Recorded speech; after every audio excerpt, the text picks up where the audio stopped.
Welcome to our final roundtable for the month of July. And joining us this morning are Democratic political analyst Marianne Marsh and Republican political analyst Ginny Buckingham. It's great to see you guys. Let's talk about takeaways from the conversation with Jamal and the NAACP National Convention here in Boston. Marianne? I think it's a huge benefit to have it here in Boston because it's giving people a new chance to take a look at a new Boston. And that pays dividends for years and decades to come.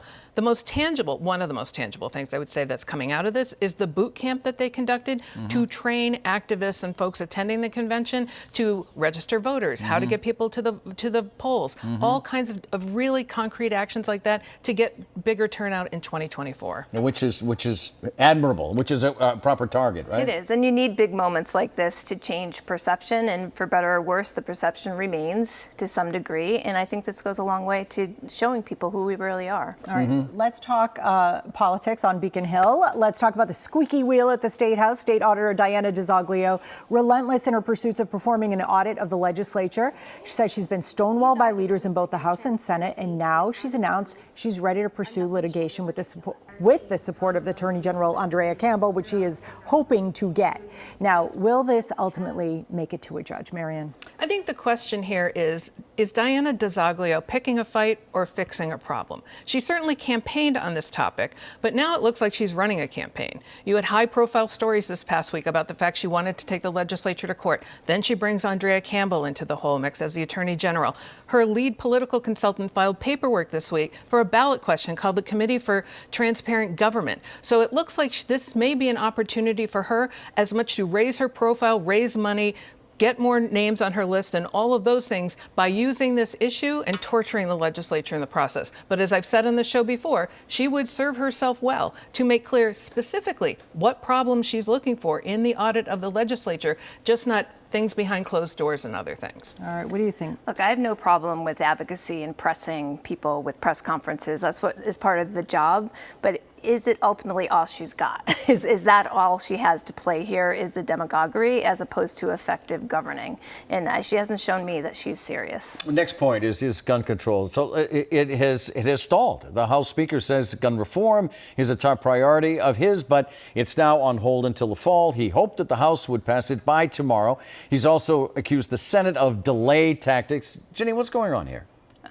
Dysfunctional families are everywhere, including on Beacon Hill. And I think part of this is the dysfunction between the Senate and the House and their competitiveness. Also, this is a big, complex bill. I don't think it should be rushed through. I think there are a lot of things that need to be discussed and debated. So it's simpler than two words, gun control? I mean, is it simpler than that or more complicated than that? Let me make this simple.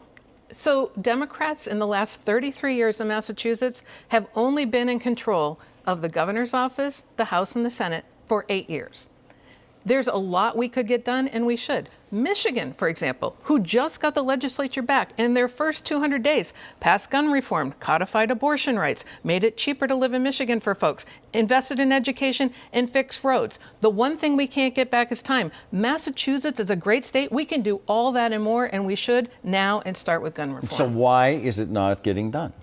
Because there's clearly something going on between the House and the Senate.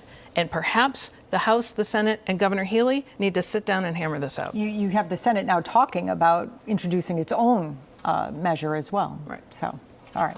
Let's talk 2024. The Fiscal Alliance, Mass Fiscal Alliance, ran a poll pitting former Lieutenant Governor Karen Polito against Senator Elizabeth Warren. The results are not promising for either candidate. 41% with Warren, 29% with Polito, and 30% undecided. Is there anything to read into this? Ginny, what do you take from this?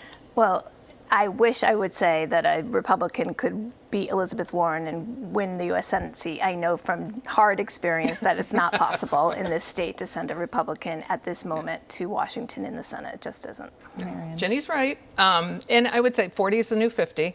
What this looked like to me is someone is trying to get a Republican, in this case Karen Polito, to run against Elizabeth Warren. Right. So you try to put the numbers out there and all that together.